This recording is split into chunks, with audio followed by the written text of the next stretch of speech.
All right, ladies and gentlemen, welcome to Doubleheader Tuesday here today on the Eastern Observer family of networks, on the I-95 Sports Network, on YouTube, and on Zingo channel for all you Zingo heads out there. Zingo channel 198. 198. 198. There we go. Today's Doubleheader Tuesday. Later on after the show at 8 o'clock, for all of you non-scripted sports fans, the Primetime Rundown is hosting their annual NHL season preview. That'll be on right after this. Like I said, that is sponsored and powered by the Eastern Observer. And Andre the Giant. You can taste the power. It's powered by these. You can taste the power from this cup. But until we get to that, it is Tuesday. It is 6 p.m. You know what that means.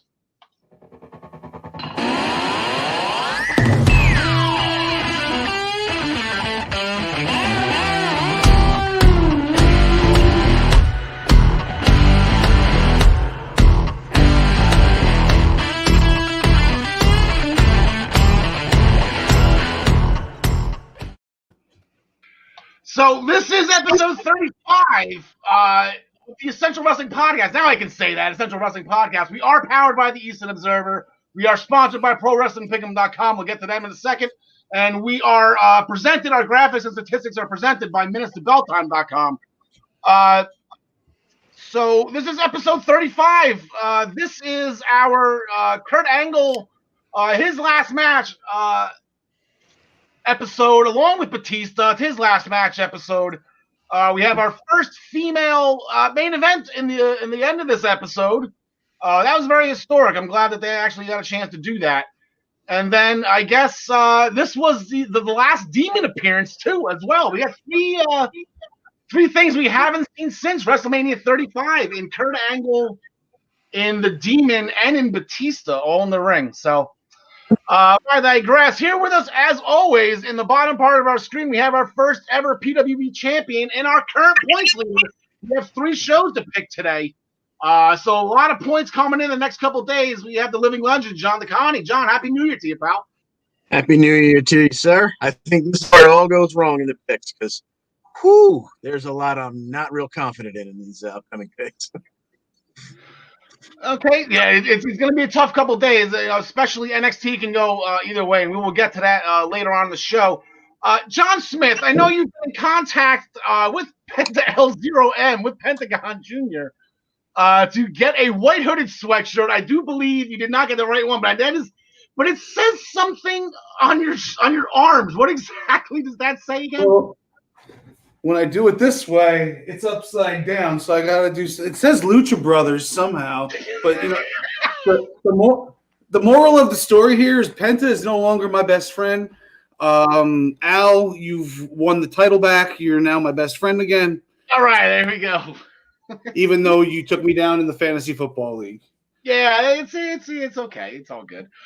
Real quick, we encourage everybody to send in their questions.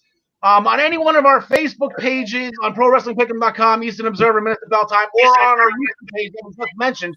Someone's chiming in already. Randy Orton is a legend killer, but what happens when he becomes a legend? I think somebody's been hanging out with Otto the bus driver in the art teacher's closet there. That is a very parallel. What happens? I guess. Does he hunt himself? I don't know. Like, does he RKO a mirror? Who knows? I guess we're gonna have to find that one of these days. On today's episode, Kevin Owens just is not done with Roman Reigns. He keeps coming back. Gary Mehaffy will be here with us actually shortly. He's going to be on the top part of the show to discuss the number 1 contenders match in the women's division for NXT UK coming up this Thursday. Brian Joy will be here to discuss. He's been pulling some long hours here, staying up to the early hours of the morning to watch Wrestle Kingdom, then host the Daily Wrestling News Show at 10 o'clock. So he'll be with us to discuss what happened the past 2 nights over there, the past 2 mornings here for Wrestle Kingdom. I'm going to reveal number 13 on my top 30 favorite WrestleMania matches as we count down to the Showcase of the Immortal Immortals, which is scheduled to be at the end of March. Still scheduled. We are 12 weeks away. We are a week behind. We took a week off last week to honor Brody Lee and Luke Harper for his WrestleMania Championship win from WrestleMania 34. So we are 12 weeks away from WrestleMania. Stay tuned to the end of the show to hear the details on how to win the Jim the Anvil Neidhart autograph picture. We are almost at 200 subscribers. Make sure you pass this along to your friends and to your family, and then we'll give away at 200 subscribers. We're almost there. Stay tuned to the end of the show for details on how to win an autograph picture of the late Hall of Famer Jim the Anvil Neidhart. We're going to main event our show. We have 3 shows to pick here. We're going to main event our show with those picks for Impact's Genesis and their Super X Cup tournament. We have AEW's New Year's Smash. I get them confused because they're so similar. And we have NXT's New Year's Evil. We're going to be main eventing the show with those picks. And we're going to make those picks sponsored by ProWrestlingPick'em.com. Play against your friends. Play against the universe.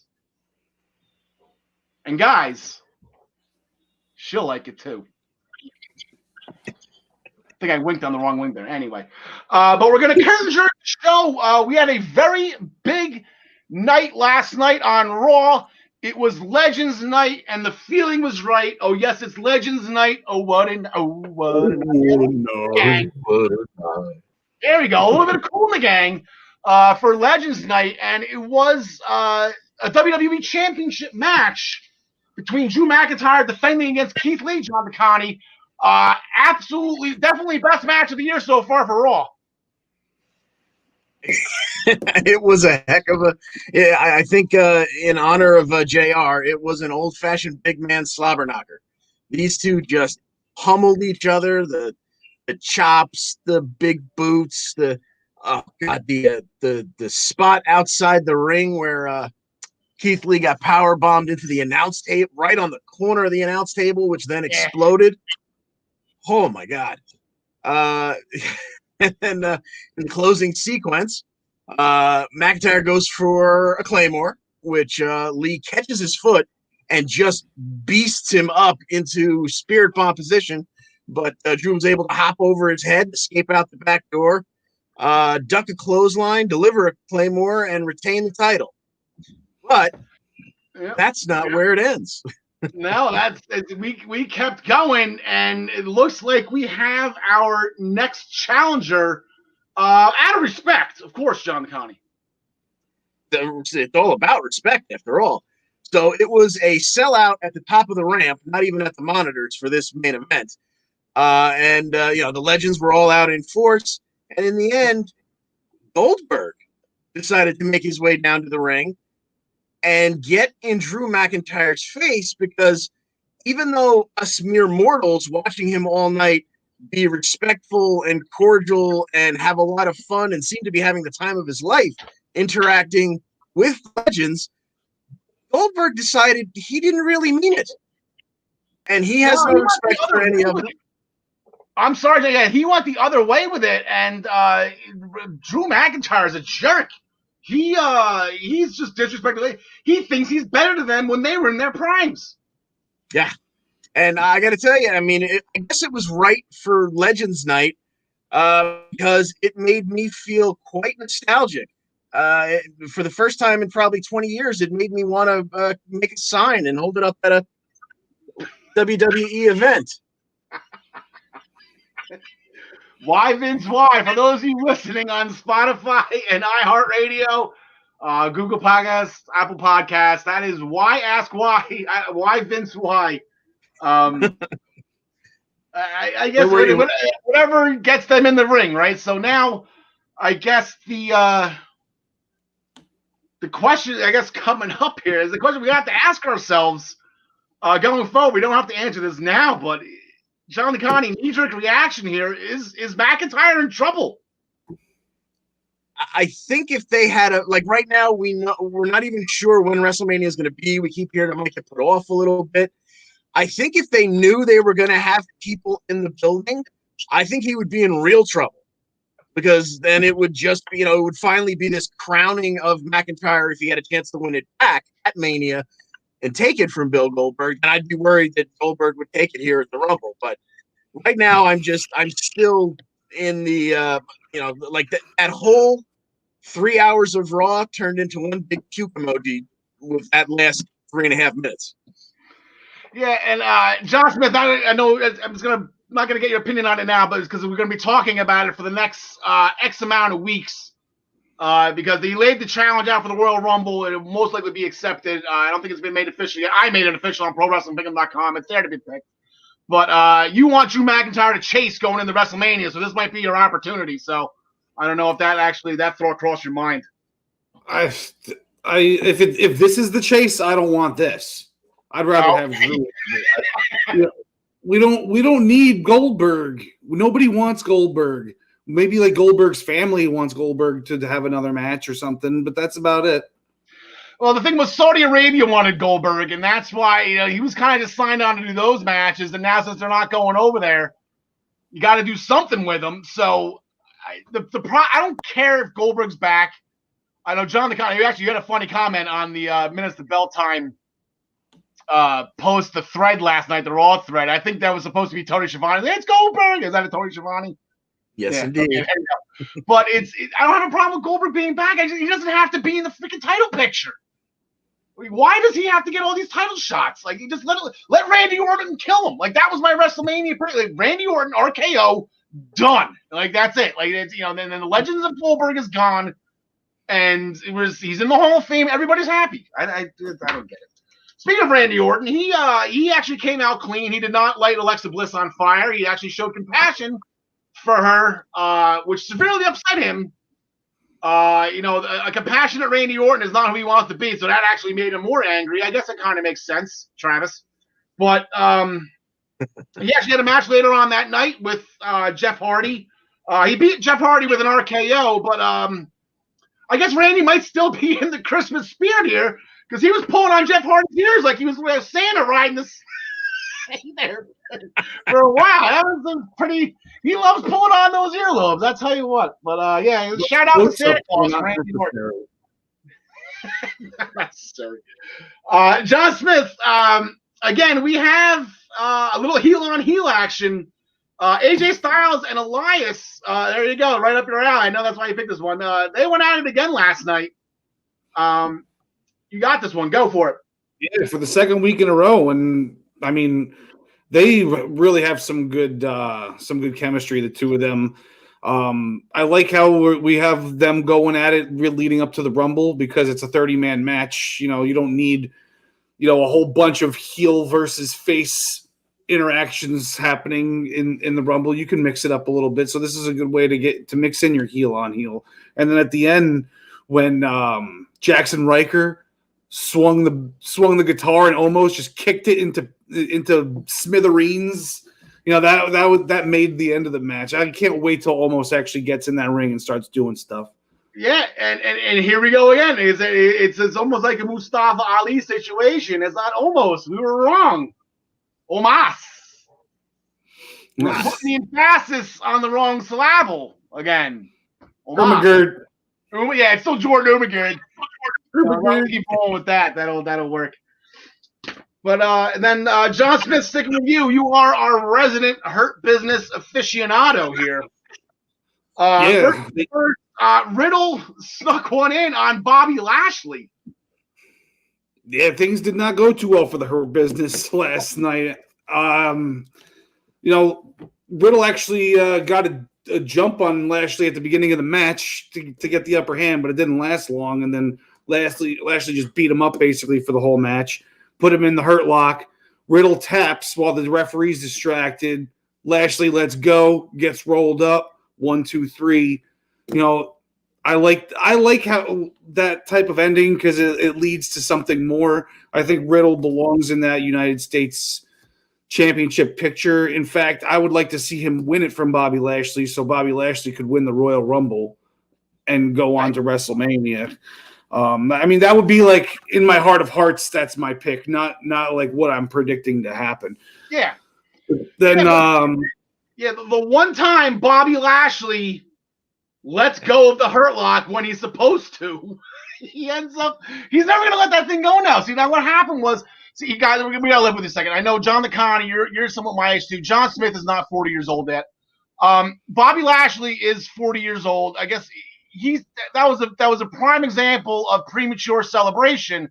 Do we think Bobby needs some Nugenix Total T with that man boosting formula? It worked for the Big Hurt. Why not hurt for the? It worked for Flutie. Maybe it worked for Bobby Lashley too in his premature celebrations. I guess. But the Hurt Business, unfortunately, wasn't done. And by the way, John Smith, yeah, Hurt Business is a problem right now. But holy God, this is not going to be the last time we mention the Lucha House Party on this episode. They are on a roll right now. Break up the Lucha House Party. Yeah, Lucha House Party. They've got, they're in the Dusty Cup. They got Metal Elite getting a Cruiserweight Championship match. They had a non-title match against Benjamin and Alexander. It only lasted a few minutes when Alexander kept tagging himself in when he shouldn't be. Caused a little rift. Luchas take advantage. 1, 2, 3, and more dissension, which is weird because the Hurt Business is so new, and Alexander's like the newest member of the Hurt Business. So I don't know where they're going yet with this, but I'm interested. Yeah, it's intriguing. You don't want to see this happen so early. You want to kind of keep them rolling for a while. I think they'll work through this. I think they'll work through this. I think it's just sit down and say, "Hey, buddy, we love that. We love your enthusiasm. Team here, I guess just take a step back for a sec. Then when you're tagged in, then you kill the guy, right? The pit bull. That's what MVP was calling him on commentary, the pit bull. In the Veteran division, we had one tag team match, one singles match. Huge upset for everybody but this guy right here that knows Peyton Royce owns Charlotte Flair since the time Peyton and Billy Kay stepped into the WWE ring. Peyton Royce got the win on Charlotte Flair in a tag team match. Lacey Evans was kind of smooching or kissing up to Ric Flair. Flair went to help Charlotte, accidentally got Charlotte, tripped up, and then Peyton Royce with a crucifix pin. So big win, but then Charlotte, we relived the heartbreaking segment that was probably about 3-4 years ago. And Flair just simply put, not simply put, she went along a little bit more of a tangent, but paraphrasing here, just stay out of my business. Later they were on Raw Talk together. He followed her out because that's what the producer told him to do. And she's like, "What are you doing here? Go away." So like your heart just he just wants to love his daughter. And then Dana Brooke with another upset. She got a win over Shayna Baszler. I guess technically, Shayna Baszler had the Karabuta clutch on Dana Brooke. Dana kind of rolled back for Shayna's shoulders to be on the match. Shayna didn't care. That's the thing, because once it ever hit 3, and Brooke led up to hopefully get out, and she just kept on going. Like there was just no. Shayna Baszler just didn't care about the match or the winner's perch in that match. That was just a dominating, just hurtful performance by Shayna Baszler. We're starting to get the old Shayna back now. Enough of this Nia Jax tag team. Just get the old Shayna back. Maybe have a nice little Rumble performance out of her. John DeConnie, the show started with Miz TV, and before we get into the segment with the Miz and Morrison versus the New Day, nice little thing. This was pretty much the only in-ring promo of the night, and I've been noticing that was last week on Raw. It was like that, and then the last 2 SmackDowns, they're keeping all the stories that they have to tell, and they're keeping that backstage with the exception of the first segment, and I think that's a step in the right direction here. I agree. Yes. So Miz and Morrison started off in the ring. Guests were the New Day, who made the mistake of trying to turn it into their own talk show segment, complete with band leader Xavier Woods. So there was a lot of tension as things started getting a little huffy and puffy. Guys started pushing and shoving and calling names. So out comes Teddy Long to solve everything by making someone go one-on-one with The Undertaker. That's beautiful. And then Postman Pierce reminded him that The Undertaker's retired. So he went with option B in the Teddy Long playbook of, we're going to have a tag team match, player. Yep. Which led to New Day versus Miz and Morrison after a commercial break, which was a lot of fun. These two teams have a lot of chemistry. It ended with Xavier Woods hitting a Shining Wizard on Morrison for the win. And my favorite moment of the night is Emo Miz looking sad. Yeah, they're not on a nice win. They haven't won in a while. It's really a shame. They got to use that money in the bank, that cash in wisely, and then maybe go on a little bit of win streak from there. It's going to be interesting to see what they go with Miz and Morrison going forward. And then in the 24/7 division, apparently, Angel Garza won the 24/7 title on TikTok on New Year's Eve, only for R-Truth to win it back. Angel Garza was informed that Cardi B was in the locker room with other female celebrities by Tori Wilson. It turned out to be the Boogeyman, and then a roll-up 24. R-Truth is now the 46th time, I believe he said on Raw Talk, 46th time 24/7 champion. Certain records will never be broken. He needs to go into the Hall of Fame with that championship. Switching gears to last Friday on SmackDown, on Friday Night SmackDown, another really good show. John Smith, like I said, it started with an in-ring promo, and then it was just wrestling the rest of the way. So we started with Roman Reigns, giving love to his family. They listen to me. Jey Uso listened to me, and he's being main event star, and he's been killing it. Paul Heyman, best thing, he listens to me. He's back on TV. He was doing nothing. And, just when you think Kevin, he wants more. Yeah, Kevin Owens, man, he did not disappoint in that main event against Jey Uso. I mean, it wasn't that long of a match. It wasn't, your epic, 3-segment, Jey Uso main event kind of thing. He just took it to him, stunned him, and then he handcuffed him to the ring, and he just started beating on him, man. He chained him or whatever. It was, and then, it's all leading up to Roman versus KO again at the Rumble, I guess. So what's the stipulation here then? Let's play matchmaker. They've done TLC, they've done the Cell. They've done the Cage. Did they do Hell in the Cell? No, that was Jay. But they're running out of options here. I would think it would just be a street fight, Falls Count Anywhere. Street fight. I would think. Otherwise, what are you going to do? You going to bring the Cell back out 3 months after you had Hell in a Cell 3 times in one night? Yeah, the Last Man Standing just came to mind in my head. I don't know. Hey, Uso in a shark cage. Yep. Why is it with those two? Somebody always ends up in a shark cage with those two. Big E had a match. It was a non-title match against King Corbin. He won via disqualification after Big E got jumped by Sami Zayn. And then the Knights of the Lone Wolf, they proceeded to big up Big E. Apollo Crews, who's now, I guess, Big E's best friend, he came out for the save. It turned into a tag team match. Holla, holla, playa. And then Big E and Apollo Crews got the win after Crews hit Sami Zayn with the spinning sit-down powerbomb that he does. But they went backstage. Big E was about to say that he would have his first ever title defense in an open challenge. Couldn't even get that out of his mouth before Apollo Crews accepted it. So this Friday on SmackDown, we have Big E's first Intercontinental Championship title defense against Apollo Crews. Now Crews, he's excited about it. We got some face-on-face action here, but the one thing that Apollo Crews was kind of rubbing in Big E's face here was that he helped carry Sami Zayn back into the ring in that lumberjack match for Big E to get the win and win the championship. So, John Smith, who do you got in this one? I got Big E taking this. Maybe it goes on further than this, and they have a nice epic match at Royal Rumble or something. But I don't see Apollo Crews winning that title back anytime soon. I agree with that. There you go, John McConney. Yeah, make it unanimous, Big E. Yeah, it's just way too. I think he's going to hold it for a while. I think he's going to have it. He'll at least defend it at WrestleMania, I guess, depending on who his opponent will be. We got a quick question from Pedro again. Feel free to send in your questions. Why are Matt Riddle, Jeff Hardy called the Hardy Bros? Sounds like a knockoff of the Hardy Boys. Apparently, Matt Hardy went on a little bit of a tirade about that as well. I'm not sure, Riddle's thing is bros. I'm really not sure what else you're supposed to call them. Any ideas, John McConney? Xavier Woods shot it down, but I was always a fan of the My Little Bronies. John Smith, you have any ideas, John Smith? What was the positively hard bros? Positively hard bros? I guess I don't know.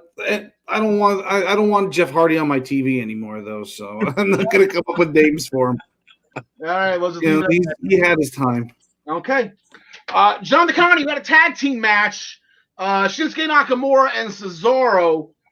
They went up against Daniel Bryan and Otis with Chad Gable. Now, Daniel Bryan apparently enlisted into the Alpha Academy to help train for the Royal Rumble. Yeah, they got to bring Drew Gulak into this group to make it, just a technical powerhouse there. But so we had D. Bryan, Otis, and about 5 minutes into this match, it completely broke down. All four guys are in the ring, throwing haymakers, slinging people around, and Shin and Cesaro with a double drop kick knocked Otis out of the ring, cleared the way for him. Then they turned around and Cesaro maybe saved Shinsuke's life by pushing him out of the way, and Cesaro ate a running knee from Daniel Bryan for his trouble. Nakamura used that little situation to roll Daniel Bryan up. Bryan spun around, countered into the yes lock for the victory. Would you have listed Chad Gable to help you if you were Daniel Bryan? I kind of feel like, when you last 76 minutes in a 50-man Royal Rumble, you need help? I don't think he needs he certainly doesn't need help from Jordy G. Yep. In the women's division, we had this is where we had two tag team matches. I don't know, it was on SmackDown. Carmella and Bayley defeated Sasha Banks and Bianca Belair after Carmella hit a face buster. Shocking, the big story in this match, Reginald showing some moves here, boys. Looks like Reginald, he's got some athleticism. He was flying in between those ropes. Can't wait to see Big Reggie in action at some point. And then the Riot Squad, God bless Billie Kay. She was gonna... was it 3 weeks ago she enlisted Natalya, and then 2 weeks ago she enlisted Tamina. So last week, I guess Tamina and Natalya said, forget it, we're going to do it ourselves, and they just totally kicked Billie Kay out of the match and then winning the match by themselves. Billie Kay was on the outside going back and forth between the teams. Very, very fun segment. Riot Squad got the win with a roll-up from Liv Morgan on Tamina, because that's what Jersey does. And then there was a segment... I stand corrected. There was an in-ring promo segment, but I guess in lieu of what turned out because of it, we have a SmackDown Tag Team Championship match. Apparently, the Street Profits were in the ring having some fun, telling some jokes that Dolph Ziggler and Robert Roode did not find funny. So they came out, they beat the tar out of the Street Profits, and as announced during the 1 o'clock football games by Joe Buck, that this will be a SmackDown Tag Team Championship match. John DeConnie, yeah. I think maybe the Dirty Dogs take it at some point, but not here. Maybe going forward at the Rumble, maybe that's the big heel upset. But I'm going to go with the Street Profits still holding on here.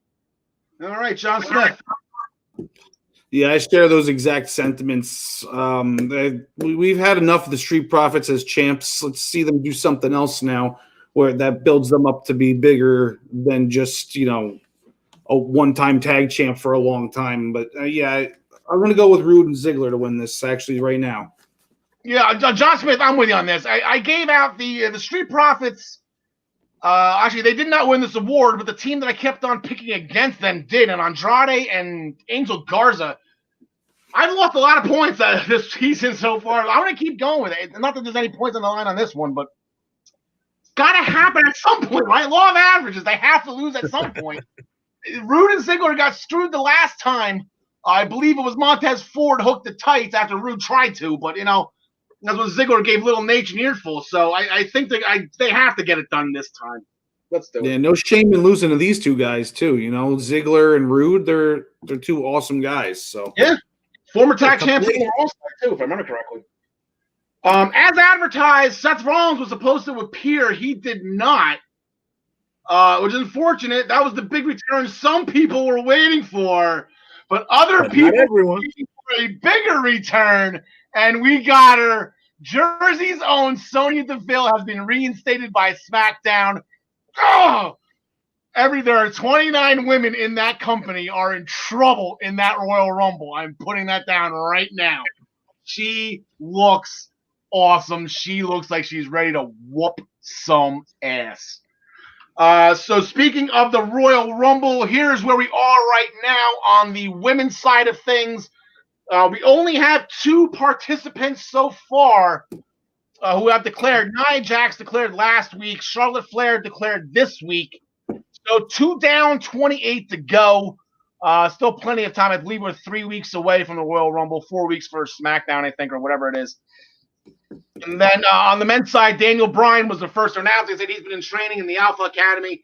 Bobby Lashley, AJ Styles, and Randy Orton, they were all in on the Raw side as well. So that is where we stand with the Royal Rumble match itself. Plus, we're going to have McIntyre and Goldberg. So far, so good. Still plenty of time to talk about it. So we'll just put a pin in it for now.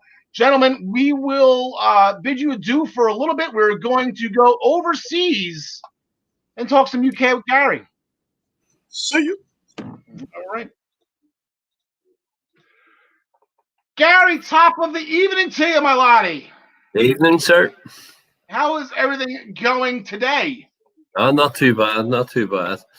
So, what we kind of unintentionally didn't realize during the hiring process, the strict hiring process we have here at the Eastern Observer, we have Wrestle Kingdom twins here. Gary, your birthday was yesterday on January 4th. Happy 21st birthday again to you, buddy. Thank you very much. And then I guess the January 5th birthday, he'll be up next. But we got Wrestle Kingdom twins here. What can I say? It was meant to be. It was in the stars. So Gary, we've been off of NXT UK for a little bit of time now, for 2 weeks for the holidays. And but what we were promised when they left, we actually have, a very, very big feud over there in the women's division between Ginny and Piper Niven. I guess Ginny left a love note on the chair that she used to cost Piper Niven the NXT Women's the UK Championship in that match against Kylie Ray. They put them in a match, so this is a 2-for-1 special here. As not only is this gonna enhance the feud, settle the feud, however you want to look at it, but this is also a number 1 contenders match here. So there's a lot to unpack here, Gar. So what do you think? What are your thoughts? Yeah, it's like we talked about a few weeks ago that they've really done a good job building this up and slowly but surely building Jenny up and then bringing her into this feud. And from the outside looking at it, you would say, well, Piper should win it because if Kaylee Ray still has the title, they would need a face to go against her. Mm-hmm. But I don't know. I'm not entirely convinced that they're ready to just shoot Jenny to the moon just yet. So I could see maybe some sort of DQ or double DQ, and we end up with a 3-way down the line with the 3 of them coming up. That's exactly where I was going with this. I don't know. I think it's eventually, and I think that's maybe where the title change is going to happen. Yeah. And where Ginny could sneak in and win, and I think Ginny has a shot in that match. But I think maybe it's some kind of let's go with Ginny wins on this one. Piper cost Ginny the title again, so still have Kaylee Ray. So yeah, you're exactly right. I whether I have Ginny in this one, I don't think it's going to go back down to. I don't think it's going to go back to Kaylee Ray and Piper 1-on-1 again. We've seen that twice. Not that anyone's going to complain for seeing it the third time, but we don't see the third time when this person's got him twice. Yeah, but you could see. I mean, say if you did the 3-way and then Jenny comes out with the belt, you've got Jenny and Piper, and then with Zaya Brookside and Nina Samuels and what's going on with them, one of them could come out and start the challenge, or Aoife Valkyrie, who's obviously been protected, she can come through. So you've got some other feuds that can come out of it. And they have over the last couple of months been shown to plan ahead quite well and just sow little seeds in and out of other feuds. So it's the sort of thing I'm interested to see what happens. But I would say some sort of schmoz or a DQ this week. Yeah, I'll be shocked if there's a clean win either way. Actually, not shocked this way, but then, like I said, there's a lot to unpack now. It's the number 1 contenders match, so that'll be interesting to see what happens with that. It's going to be a heck of a match because Piper, we've seen the greatness that she's produced And Jenny's no slouch either. I don't think she's had the proper time to shine yet. I think she'll get that in this match, so that'll be good. And then on the second episode ever of the Supernova Sessions, Noam Dar is going to be welcoming the newest recruit to NXT UK, Ben Carter. I spy a Jersey guy here, Gary, from the Isle of Jersey, not from the Garden State, but from the Isle of Jersey over in the United Kingdom or near the United Kingdom. This guy was in AEW for a hot second, and Hunter snuck him away. So what do you think might come of this? Obviously, Jack Stars will be up first for Ben Carter once he starts getting in the ring. Obviously, Noam Dar had to pull something out of the bag because the first episode of Supernova Sessions obviously inadvertently won the first ever Gary Awards last week when Tyler Bate was on it. So he knew he had to pull something big again out of the bag for us. And he's done that. Ben Carter, he's only 22, but he is an absolute prospect. And I do think it's the sort of thing, I don't know that they'll go down the same route of bringing somebody else out during it, but I could see Noam Dar, much as he did with Ilya Dragunov and stuff when they were talking, with A-Kid, when he was talking French instead of Spanish and so on. I could see him kind of blowing Ben Carter off as if to go, what do you know? I'm better than you. Who are you? And then that might be like a match coming out of it in a week or two's time to kind of showcase Ben Carter and exactly what he can do, because he is somebody that every company did want. And as you say, Hunter did sneak in and has taken him out from under the noses of a lot of companies. So I would expect big things from him when he finally gets pushed. It's such a wild card for Triple H to have in his cap for these great stars over in Europe. We can keep you home. You can still get the TV exposure. You can still get the great matches. But we can keep you home, like if you want. Like I say, Walter wants to stay home. Sure, we can provide that for you. Not a problem. Here's the belt to have fun. So speaking of Walter, and this is where that's the only two things we really have to talk about. The only two things advertised. We discussed everything that's happened in 2020, going forward here in 2021, and the big question is Walter. In my head, I kind of want to have a fun conversation with everybody on who would be the first heavyweight champion or the top champion on their brand to lose their title and who's going to keep it the longest. The conversation's already over. Tatsuya Naito already lost. Ryan Doyle bring that to our attention in the next segment, so that competition's over. But is Walter going to run all 365 here? Like, what are we going to do? It's interesting because he's obviously set through. He won the title on the 5th of April, say 2019. So he's nearly at the 2-year mark if he could manage to make it to April.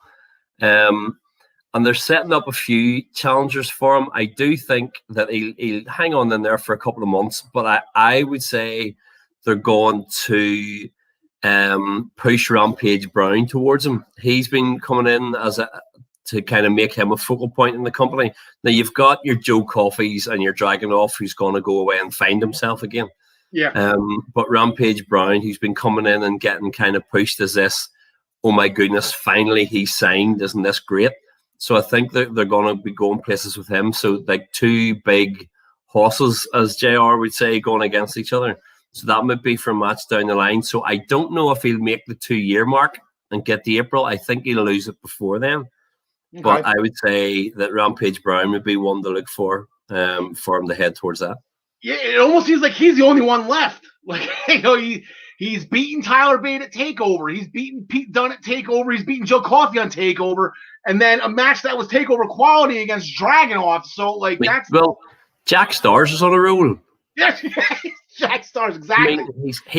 He's gone into 2021 unbeaten. It's Joe. So, like, what can I say? He's got the momentum. It's on his side. So exactly, it's like that NFL playoff team, the soccer team. They stumble a little bit in the beginning, but they catch hot towards the playoffs. You got to watch out for them. So, Gary, so I appreciate that. It's going to be an early night for you tonight. We're looking forward to bringing you back every week going forward in 2021, talking NXT UK on a weekly basis, full 15, 20 minutes that we normally give you to go over the greatness that is that company, is that brand. So we hope you had a great birthday, and cheers, mate. Yes, and I shall see you next week. Looking forward to it. Always, always, always. Good night, Karl. See you later, man. So that'll be the smooth transition from the one half of the Wrestle Kingdom twins to the other one. So you have today, Ryan. Happy 21st birthday to you, buddy. Oh, no. Gary turned 21. I'm a little older than him. I turned 29. Oh, you turned 29? Yeah. Again. Yeah, I believe we had this conversation. After 29, I turned 2010, 2011, and 2012 until the joke got old. So, but Ryan, I guess as I was saying before in the opening headlines, you've logged some long hours the past couple days. Yeah, Wrestle Kingdom starts at 2 a.m. on the East Coast of the United States, and I have been there for it both days, and it has been a very, very long day. In fact, this morning, I got up for the 2 a.m. start and found out that those dark matches weren't actually being broadcasted, so that was kind of a waste of my hour. But you know what? I was talking with you yesterday, and I was talking with Travis this morning. Night one felt a little. Not that it was anything wrong with it. It didn't feel as special. But when you look at the two nights together, that's really the way you need to look at Wrestle Kingdom this year. Night one just felt like the undercard, and it shouldn't have, because there was a championship match. There was a big title change on night one, but night two, oh my God! Starting with the Shingo Takagi and Jeff Cobb match, the stakes just went up and up and up from there. That match went 21 minutes. Shingo Takagi won, retained his championship. And then you got Sonata beating Evil, which then Sonata challenged Kota Ibushi at the end of the night, who came out as champion, defeating both Naito on night one and Jay White on night two. Jay White says now in a press conference later in the day, he says, "I'm not respected at New Japan and I'm leaving after New Year's Dash." Wow. So he's contractually obligated to wrestle tomorrow, he says, if they book him. If not, he says he's gone. Of course, we don't know if that's just Jay blowing smoke or if that's a real thing. So we'll see from there. Kota Ibushi, on the other hand, also said today that he would like to unify the championship belts. We have been trying to figure out what's going on with those belts for the longest time. And Kota says, let's unify them. We don't need to. So maybe that's what's going to happen. We were theorizing maybe a tournament or whatever, but the big story coming out of Wrestle Kingdom is that Toru Yano has once again become the provisional KOPW champion. So he is walking around with 2 trophies, Owen Hart style, and it's just the way it's going to be until somebody can beat him in a stipulation match. Yeah, so. You know, it just brings a smile to my face. I'm sure it brings a smile to a lot of people's faces. He is just so entertaining. He's just great. He's absolutely great. Yeah. There was a bunch of other big matches. Of course, Guerrillas of Destiny, they actually won their 7th tag team championship. So they beat Zack Sabre and Tai Chi, who have had those belts for basically the whole pandemic era. Maybe even a little more than that. And then Okada defeated Will Ospreay. And Hiroshi Tanahashi defeated Great Okan. Big win for Tanahashi because he has not won much recently. So the Empire fell. They had 3 matches. They lost them all. And we'll see what goes from there. My bet is they double down and get nasty and start getting their wins back and expand their foothold. Maybe they bring in ELP, who also lost on the night one, something like that. New Year's Dash is tomorrow morning. It's always the day after Wrestle Kingdom. It's today we set the stage, and now we move on from here. And we already know that the big angle is Sonata and Ibushi. And we'll start learning. Well, tomorrow during tomorrow's show, they'll probably announce some schedule things and stuff like that. That's been the tradition. So that's Wrestle Kingdom in a nutshell. We spoke at length about it this morning on the Daily Wrestling News Show. If people want more, they can go there and listen to it. But yeah, Al, any questions about Wrestle Kingdom? No, but just to go on your point, it's just one thing you said. Night one was whatever, but night two you have to watch it as one.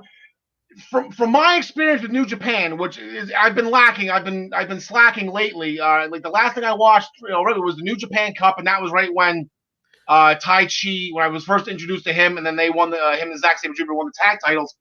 But they're always in progression order. Like they always go least to best. So the fact that you said everything was just a constant upward swing to the finale that was Kota Ibushi beating Jay White, that makes complete sense to me. Like I would have expected that looking into it. It wouldn't have been like WrestleMania 36 where it's 2 shows of equal 2 parts with 2 big or 4 big matches to on 2 big nights.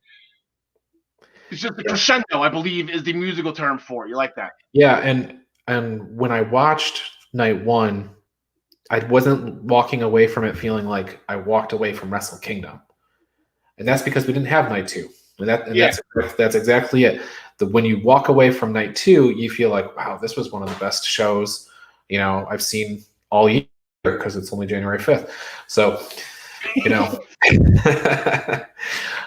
but yeah, great show. If you have an extra 999 yen rolling around in your pocket, go ahead and drop that on New Japan World. If you need to cancel after 1 month, that's okay. But this was a really good show, this night 2 show.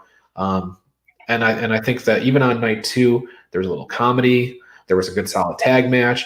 And then there was, the traditional New Japan style long matches. By the way, I didn't even mention Ibushi and Jay White went 48 minutes and 5 seconds. Wow. Longest match in Tokyo Dome history. I believe it's the longest match that we're probably going to see all year unless somebody goes to a 60-minute time limit draw. But yeah. Crazy. All right, so 2 questions with this. You did mention the Tokyo Dome. What was the capacity on that? What was the attendance? It looked full. It was not. I don't have a number, but usually it's about 40K, and so I'm guessing it's somewhere around half capacity. Okay. They did say it was sold out for what they could. So. Okay, and then I guess the second thing is, I guess going forward, and maybe we'll see it at the Dash tomorrow morning. The United States champions made an appearance. Yes. So John Moxley, it was a pre-taped promo that he made on night 1, just before Kenta defended the right to challenge for the United States Championship briefcase. Moxley conducted a promo. It was a taped promo, clearly from Thunder Studios in California. And he said, essentially, whoever wins this next match, I'm coming for you. So I don't know if that's going to be a match that they have on U.S. soil or if it's going to be we send Moxley over for a month or something like that, because when Moxley goes, he's going to have to go for a long time because he'll have to quarantine and such like that. So, yeah. And in fact, I think if I'm right about travel restrictions right now, Moxley may have to go to a neutral country first in quarantine before he can go to Japan. So it's a long process to get to Japan. So I think it's more likely that Kenta comes back to the States. Yeah. But we'll see. It's great that they have acknowledged him as champion because they really have not even spoken his name much on the New Japan broadcasts, which have been kind of worrisome. So Wrestle Kingdom, out of 10, how many stars do you give it? I think you give it around 8.5 stars. I mean, it was a really good show. Good. Well, I'm glad you enjoyed it. I hope it was worth the time. I said you logged a lot of hours. You were sleeping in the afternoon because you went all night long, all morning long into the Daily Wrestling News Show. Yeah. So that's kudos to you, Rye. But we're gonna have to ask you. We're gonna keep you going here because we have 3 shows to pick starting tomorrow night and then into Saturday. So we're gonna bring back in John DeConnie and John Smith, and I got them backwards. Al, just because I know we're not going to talk about it the rest of the show, MLW has a big show tomorrow night. Sorry, John Smith was flying again. Sorry about that. It says Lucha Brothers on his sleeves in case anyone was missing it. I'm sorry. MLW, right? Oh, yeah. MLW has a big show tomorrow night before, it comes on at 7 o'clock before Dynamite and NXT. Couple of title matches. The Von Erichs are defending tag titles against the Dirty Blondes, whoever they are. And Myron Reed is defending the middleweight championship against Leo Rush. So that should be a killer show. All right. Sounds good. We're going to switch gears to Impact. Impact has been idle for 2 weeks. They've been doing their year-end awards. Couple small things here and there, like they booked the Knockouts Championship match for Hard to Kill. But they're starting back up with their shows. They're not live shows, but they're starting back up with new material, new content. Starting tonight at 8 o'clock. For those of you who will not be watching the NHL season special right here on the Eastern Observer at 8 o'clock with Joey Jarzanka and the Primetime Rundown gang. But we have a couple things to go forward on what's going to happen tonight. The first things first, Kenny Omega will be there with the Good Brothers. They have a huge 6-man tag team match lined up for Hard to Kill against Rich Swann and the Motor City Machine Guns. So they will be there. And then we have 3 matches booked. The first one, we are finally going to find out after 2 weeks. You know, we've kind of just been sitting here waiting for this match to happen. But finally, after 2 weeks, we'll find out who will be facing Kiera Hogan and Tasha Steelz in the finals at Hard to Kill in the Knockouts Tag Team Championship Tournament. The rebirth of the Knockouts Tag Team Championships. Like I said, the last champions we had were Eric Young and ODB, so Impact will be Impact. In the semifinals, it's going to be Jordan Grace and Jazz, who unfortunately is not pictured in this, they're going to be going against Havoc and Nevaeh. Now, this is an extremely interesting matchup, gentlemen, only because we have Havoc and Nevaeh, who are, you know, the legit tag team like Kiera and Tasha are. But you know, Jordan Grace, a great women's champion, a great knockouts champion, and Jazz, just the toughest woman I think to ever lace a pair of boots. As I was saying yesterday on the Daily Wrestling News Show, I don't care how old Jazz is, I'm still afraid of her, and she will still whoop my ass, and I'm still not taking a punch from her. So, John DeConnie, as our senior Impact correspondent, who do you have facing Kiera and Tasha at Hard to Kill? You know, when the brackets first laid out, I had Havoc, Nevaeh, Kiera, and Tasha in the finals, but I don't think you bring Jazz in. Yeah, I don't think you bring her out of retirement just to wrestle twice and only win one match. So I'm gonna have Grace, Jordan, and Jazz going through to the finals.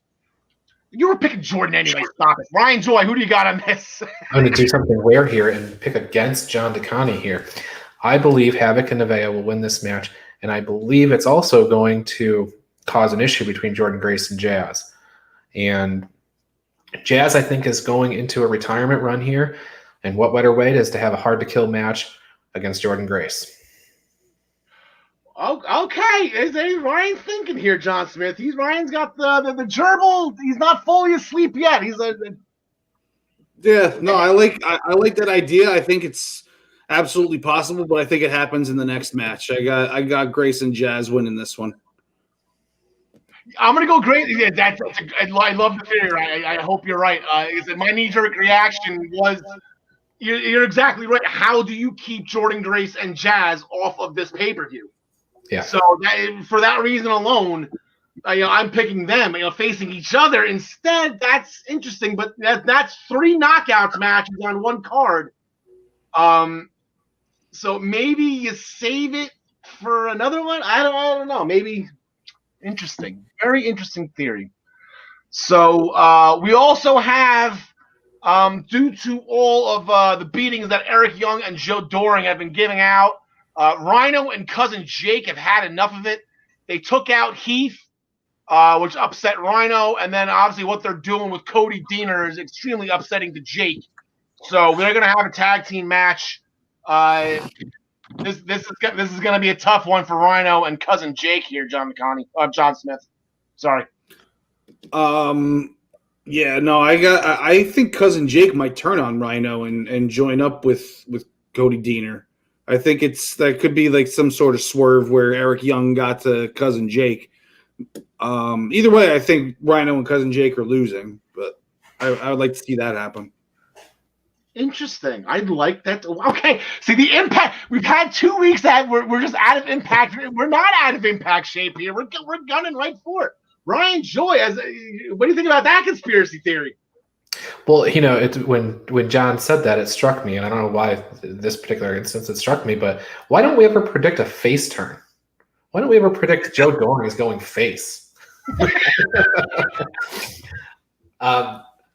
I think it's a fun prediction. I am picking Doring and Young. But again, let's think about that, guys. We never predict face turns. So No, when was the last face turn? Was it Randy Savage at WrestleMania 7? When was the last time we had a face turn? Oh, I mean, the Big Show has turned face, heel, face, heel, face, heel. Yeah, the face turns usually happen like when somebody's absent for a while, they just come back as a face. Like Charlotte left as heel, she came back as a face. For a week. That's ish, right? It's yeah. She's facing up again. John DeConnie, who do you got in this?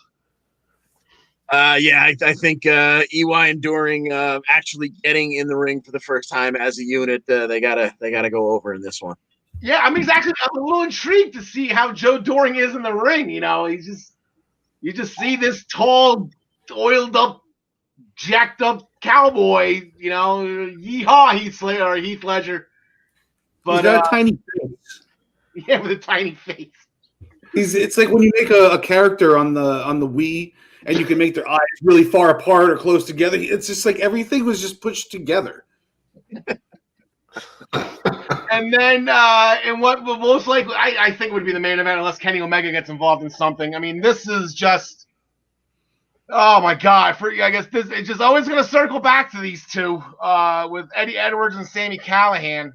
It's a fight forever situation. It's Kevin Owens and Sami Zayn. It's Brett and Shawn. Like this is, I mean, obviously it's all on a lower level, whatever. But it's just Sami and Eddie Edwards. They will just always hate each other and.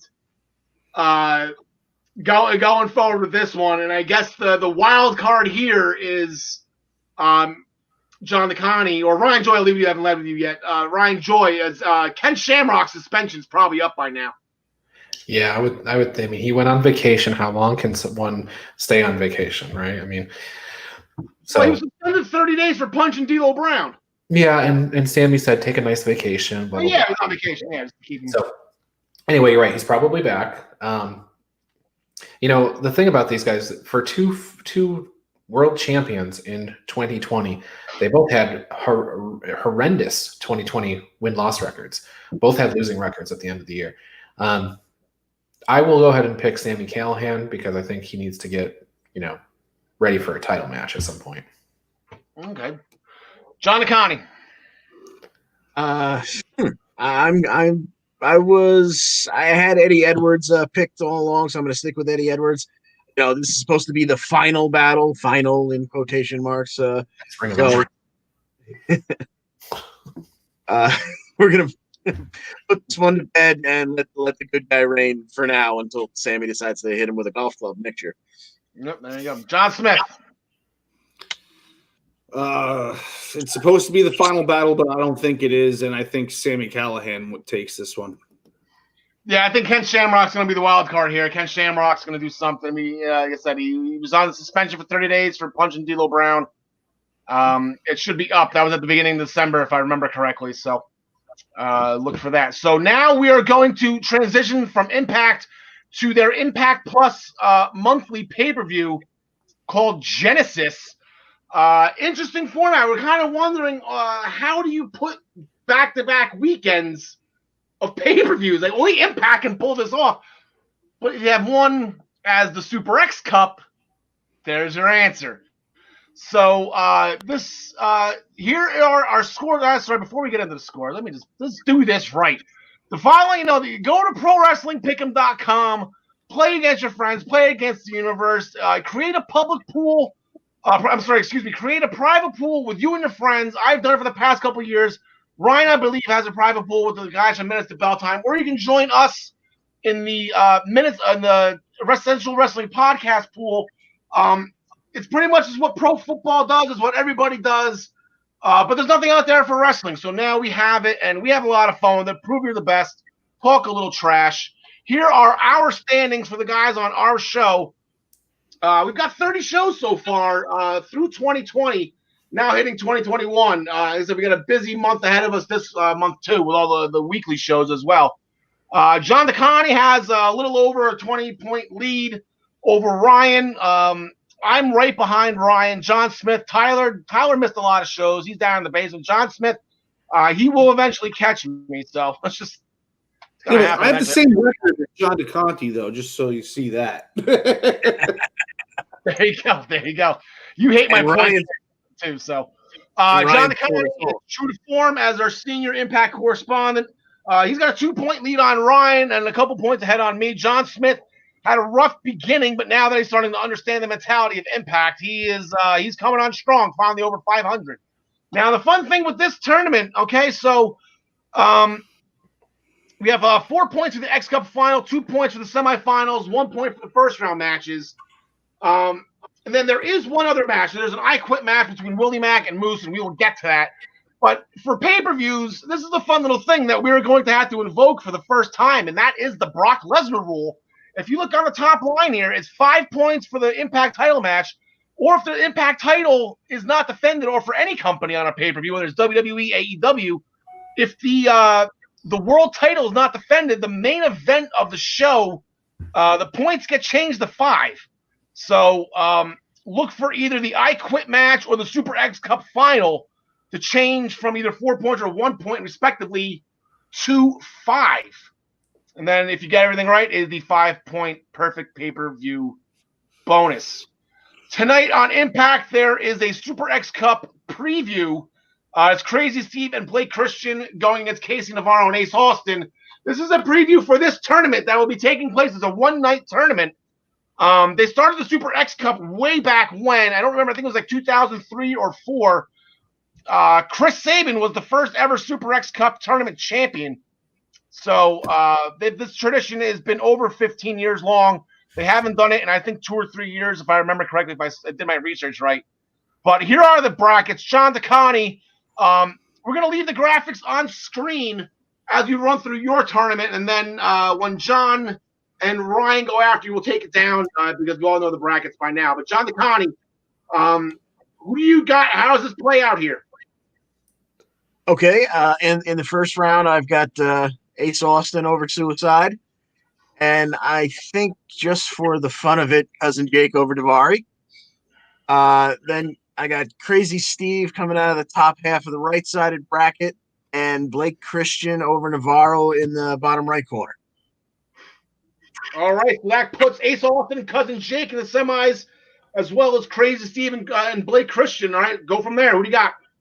All right, I got Austin moving forward to the finals, and I think in kind of a I don't want to say a star maker match, but to put this gentleman on the map for us, I got Blake Christian going over Crazy Steve, and then I have Austin taking the cup. All right, sounds good. All right, Ryan Joy, Trey Lamar, Casey Navarro, Blake Christian. Do you know who these guys are for those of us who do not speak indie wrestling? And I'm not talking about you can see Casey Navarro. He's been on AEW Dark. Blake Christian has actually been in a lot of different places, including the Super J Cup, New Japan Strong, even GCW is the kind of the home promotion. I'm gonna apologize, Al. Can you put that graphic back up, because there's a point I need to make, and I think it'll help if we have this visual aid. Now, on the right-hand side, I'm picking Crazy Steve and Blake Christian, the same as John DeConte. On the left-hand side, I'm picking Cousin Jake, but I'm also noticing that Ace Austin and Suicide match looks a lot like Ace Austin versus Crazy Steve last time Suicide was unmasked. So is it possible that Crazy Steve is sitting on both sides of this bracket and we could have a Crazy Steve final? Is that something? I would absolutely love it. You will not get any complaints from me, Ryan. Okay, well, anyway, I'm picking Ace Austin. So I'm picking Ace Austin also over Cousin Jake. I'm picking Crazy Steve over Blake Christian, and I'm picking Ace Austin to win the whole thing. Which, John, was that exactly what you did? No, I had Blake getting to the final. Oh, good. Yeah, I like Ryan's better. I like Ryan's better. I like Crazy. I don't have it though. I'm gonna be upset when it does happen. John Smith. All right. I got Ace Austin beating Suicide.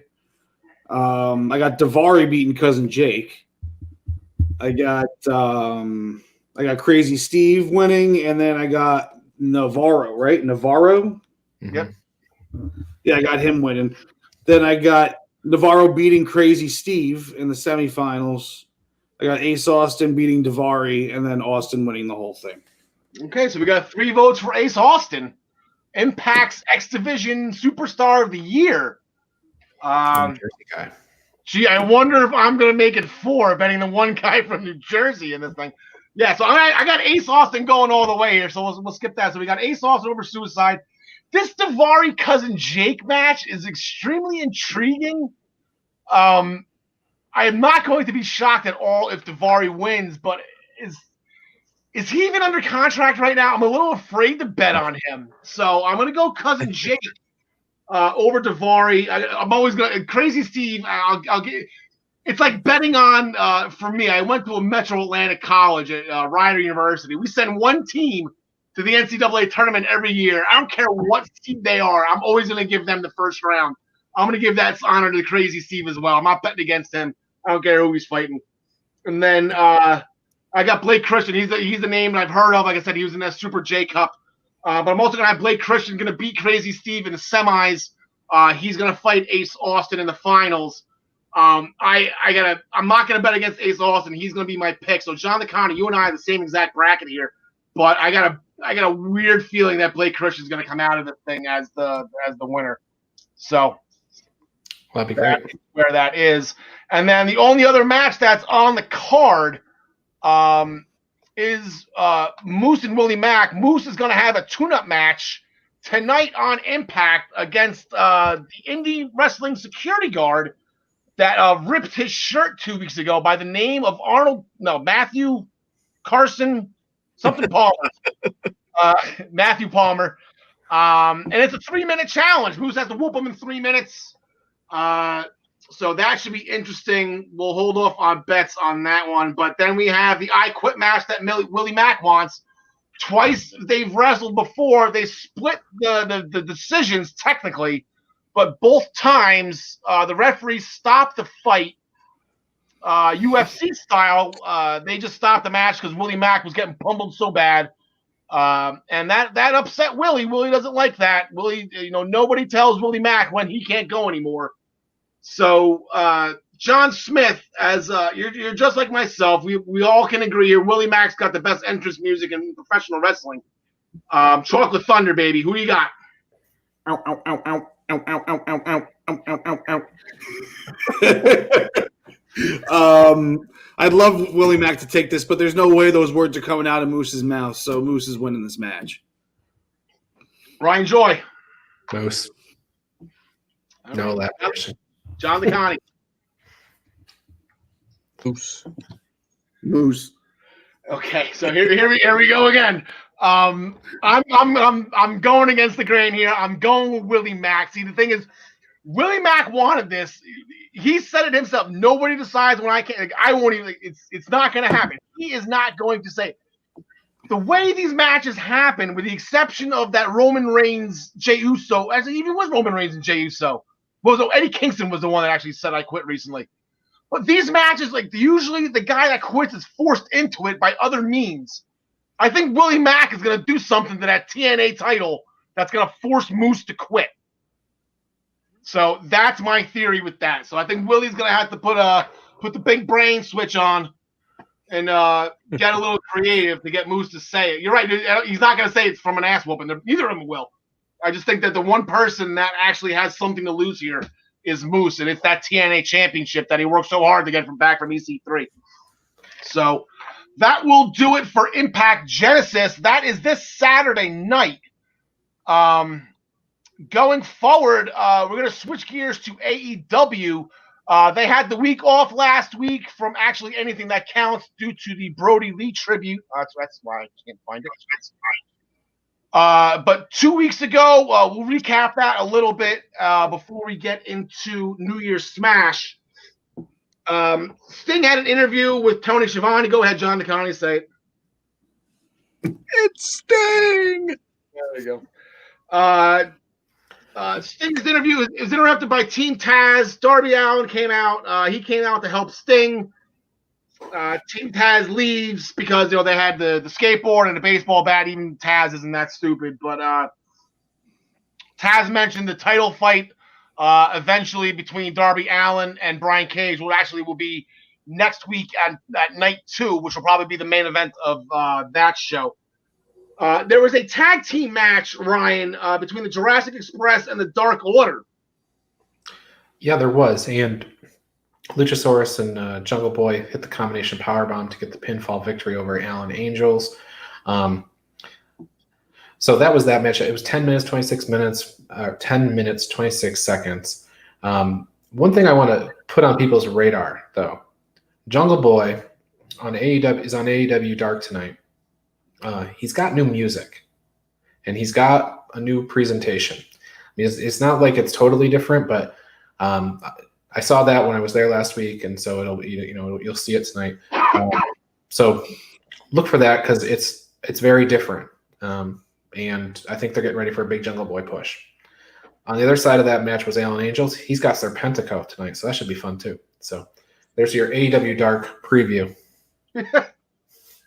How's the parlay looking? Are we going to go 37 for 37 tonight? Tough week to pick, actually. I think you got a 4-way with Griff Garrison and Kazarian and Darius Martin and Angelico. And then you got that Serpentico Allen Angels match. So I think you have a chance of not going perfect this week. Oh, wow. John Smith, Pac and the Butcher, they went at it 2 weeks ago on Dynamite.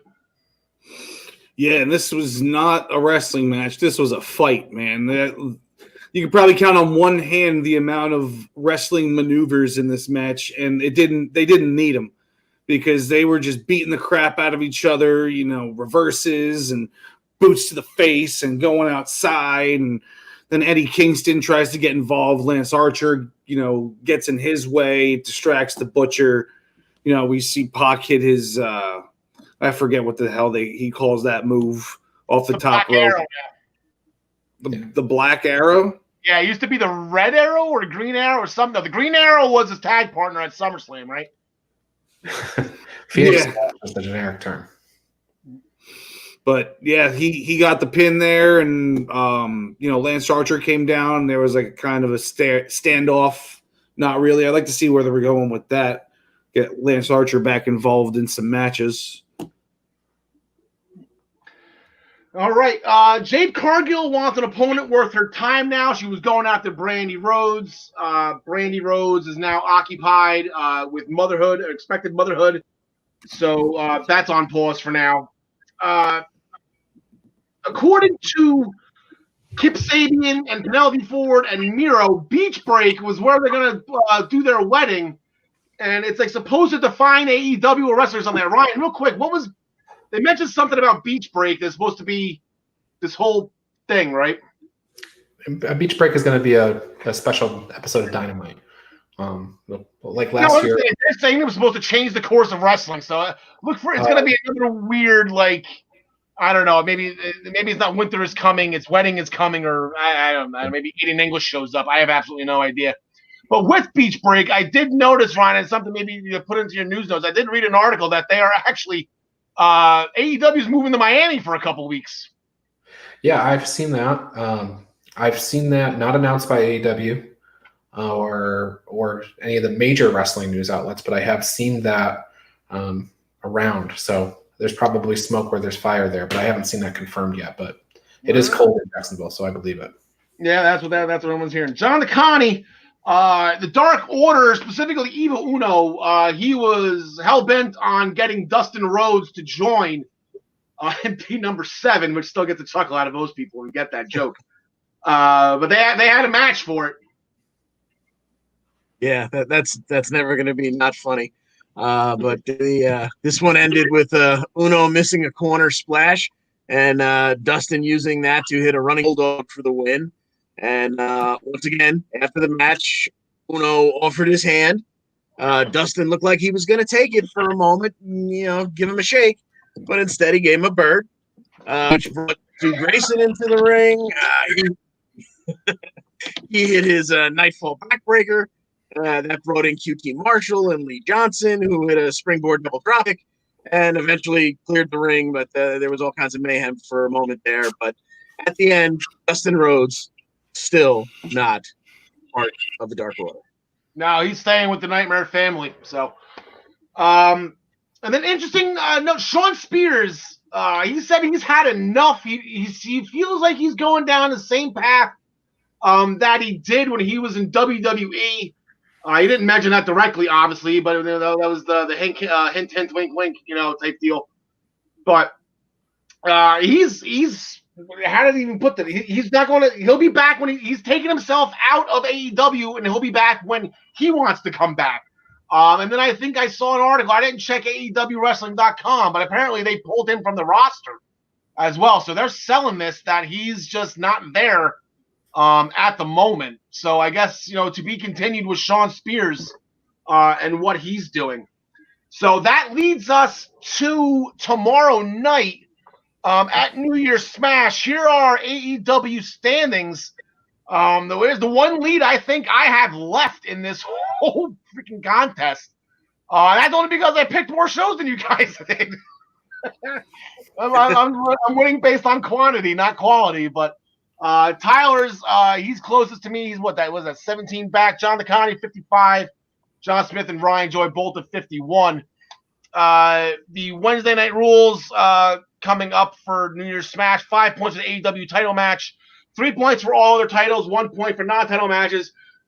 Interpromotional matches get double the points. And boys, we have one of those. So one of the matches is going to get doubled up here. And then if you get everything correctly, you will get a 5-point bump. First match on the docket is going to be an 8-man tag that stemmed off last week in the AEW Tag Team Championship match. Defeated the Acclaimed after a BET trigger. Then it's confirmed. By the way, I mentioned that one of the guys last week was from the Acclaimed, was from New Jersey. It is Anthony Bowens. He's from Nutley along with Balls Mahoney. So he also went to Montclair State University. So there you go. I used to work there. Matt Jackson survived the boombox to the face, but it turns into that we have an 8-man tag team match tomorrow night at New Year's Smash. It is the Young Bucks and SCU going against the Acclaimed and the Hybrid 2. So, Ryan Joy, you can kick off with this one. Yeah, I mean, I think that the good guys are going to win this. I think it's going to be the Bucks and SCU. Right now, in the back of my mind, SCU has sort of their stipulation that the next time they lose, they're done as a tag team. And it doesn't seem like maybe it won't apply to an 8-man tag, but I still got them winning this one. All right, John Smith. Yeah, I'm going to have to agree to that just because of that little stipulation with their tag team thing with SCU. All right, John DeConnie, I agree as well. Do you agree? And if you do so, how long does this go to? Are we going to get to the end of February, give maybe Christopher Daniels? I'm assuming this is because of him. I don't even think he wanted to wrestle after Ring of Honor, and I think this just to help AEW out, he hopped on, and I'm sure the money was there for him too. It's not like the Cons had money to throw at him. But I think this is more for Christopher Daniels. I think he wants to be done here. So do we give the Fallen Angel a proper send-off? As a Revolution is the February pay-per-view? Yes. I think so. Yeah, that's where I think this is all building to. They go on a little run here, which leads to maybe a title shot, and we get to see those four burn down at whatever he decides his last show is going to be, which, as you say, that February pay-per-view makes a lot of sense. All right. Just don't start spreading rumors here. If I'm starting to make sense here, there's going to be problems. Chris Jericho and MJF, they defeated Top Flight after a heat seeker by MJF. Some classic double team moves by Top Flight. Hager did a promo after a match. He's been upset that Wardlow wasn't around for the 2 weeks. I guess he was dealing with a family issue. He was back last week during the Brody Lee tribute, but they're actually having a match, Inner Circle versus Inner Circle, John Smith, some heel-on-heel action, some big hosses here between Jake Hager and Wardlow. Yeah, this is going to be a hard one to pick, but I really don't know. Come back to me. Sorry. Yeah, this one's not easy. Ryan Joy, again, you can count the times on one finger that there have been the no contests and disqualifications and all that stuff in AEW. So those really aren't options for these two. There probably is 99.9% chance going to be a winner here. Yeah, you could have a draw. That's most likely if you're going to have nothing else. Everything says I should pick Jake Hager because he's the more experienced wrestler. He's been around longer. He's got the MMA background. But then Wardlow's got MJF. And because of that, I'm picking Wardlow. All right. John DeConnie? Yeah, this one is a total coin flip for me. I'm going to go with Hager just because I feel like if MJF starts or thinks about getting involved, there's more people in the inner circle on Hager's side that might win. I'm not sure. That might backfire, but just for S's and G's, I'm going to go with Hager. Yeah, and it seems like MJF, he's been trying to win over Santana and Ortiz lately, too. So maybe maybe those two don't stop. It's interesting. I'm with Ryan Joy on this one. Wardlow's got MJF, and MJF's got a pinky ring that apparently knocks people out. So I'm thinking even if there's chaos outside, there's no reason why MJF just can't run and just real quick while Hager's heads through the ropes or something, and then Wardlow gets a cheap win that way. But John Smith, you've had time to think. You've heard some opinions. I like to have the guts to pick the draw, but I'm going to go with Wardlow on this one. Okay. A match that really had absolutely zero build-up whatsoever. We have Cody Rhodes and Matt Sydal, John DeConnie. Yeah, so with absolutely no build-up, no storyline, and no reason to give a flying whatever, give me Cody.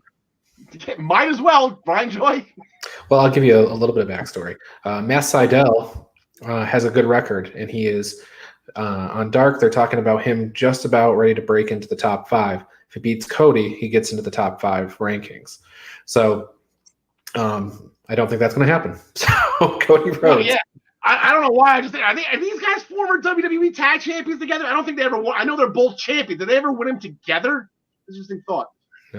I know Evan Bourne won him with Kofi, and I know Cody won him with a slew of people like Hardcore Holly and Ted DiBiase. But and Damian Sandow, maybe? I don't know. John Smith. Don't lose the fight. I'm going with Cody, of course. He's booking it, so. Yep. I was wrong. The interpromotional match is next week. Never mind. But there's an AEW Women's Championship match, the one that's kind of been brewing for the past couple of weeks with Abaddon scaring the poop out of Hikaru Shida. Then Shida actually hit Abaddon with the kendo stick. Abaddon sat up in a very Undertaker-esque manner about 5 minutes after he retired. She defeated In Action 2 weeks ago with a Falcon Arrow. But they are going to get at it for the AEW Women's Championship, Ryan Joy. Who do you got in this one? So In Action was Alex Gracia, 3 minutes, 32 seconds. I think Shida is not going to make quite that much of a statement. It's not going to be a 3-minute match.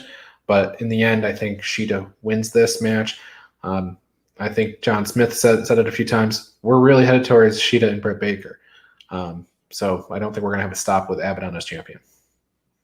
I completely agree with that. And I just saw in my notes, and now I'm kind of half remembering it. Apparently, Abaddon bit Shida's neck, John Smith. She went kind of Shayna Baszler on her. Yeah, I mean, I could actually see Abaddon winning this by count out because Shida just, runs away at some point because she's so freaked out. That's the only way Shida loses, though. I'm going with Shida. All right, John DeConnie. Yeah, make it unanimous. I think Abaddon is, made Shida almost look human, or so she's been scared, kind of a little freaked out by her. But I think that's all built up to make it, make us think she even has a chance, which I don't think she actually does. So, like you folks said, it's for Shida and the Doctor. Exactly. That's got Revolution. That's a big pay-per-view money. How much is it for an AEW pay-per-view now? $70, $80 now? So $50. That's where it's at. Minister Belltime does have graphics for this for all the matches here. We got the a little a different version with AEW. Here's the complete card as a whole. Jon Moxley makes his return. Chris Jericho will be on commentary. Snoop Dogg will be making an appearance to promote the Go Big show. I'm assuming he'll be calling the Cody Rhodes match since they're both hosts of that show. Then they have the matches right there. Cody Seidel, Warlow Hager, the Women's Championship, the 8-man tag. And then there is the AEW World Championship match. By the looks of this graphic, Ryan Joy, you left the 0 in the loss column out for Ray Phoenix. I'm assuming you're just planning ahead to put that 1 there. Well, I just couldn't decide.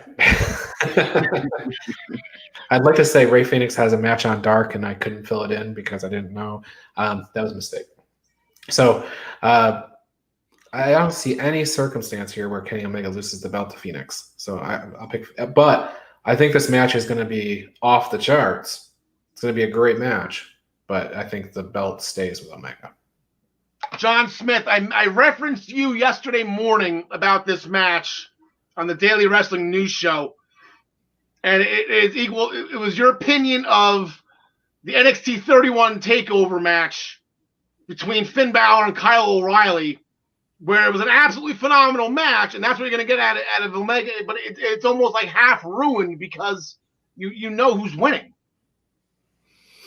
Yeah, exactly. So, of course, Omega's going to win it, and, all the stars. Give me all the stars, but it's there's no way it's not happening. The stars will be shining in Jacksonville, John DeConnie. Yes, indeed, and it'll all end with a one-winged angel and a 1-2-3. Yeah,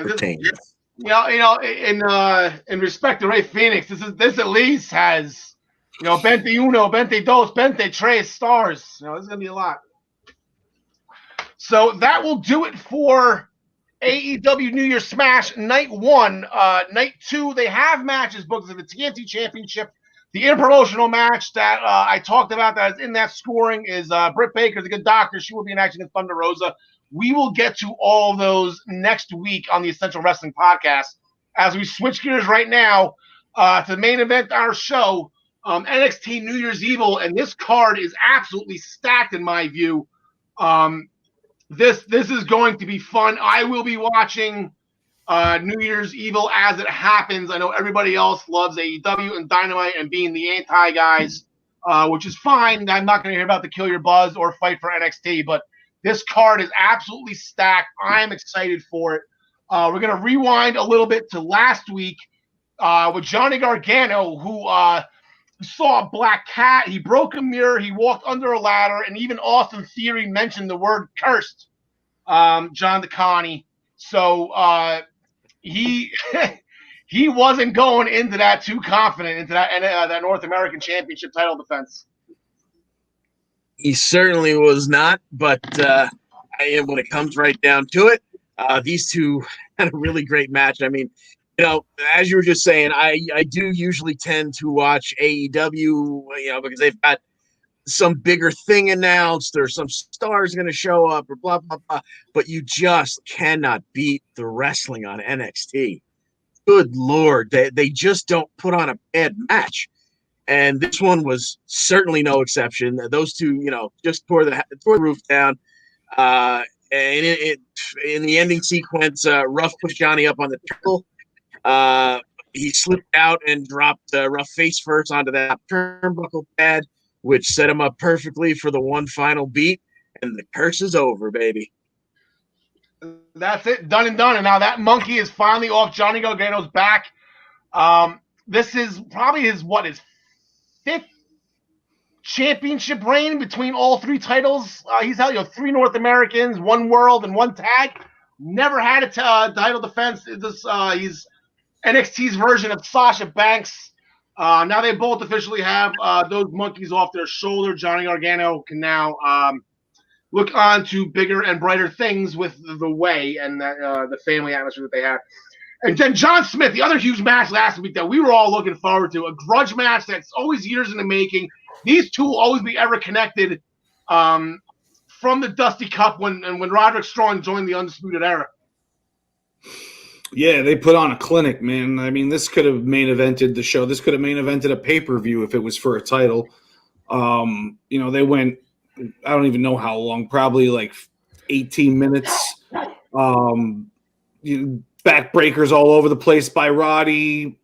Dunn going after the fingers, of course.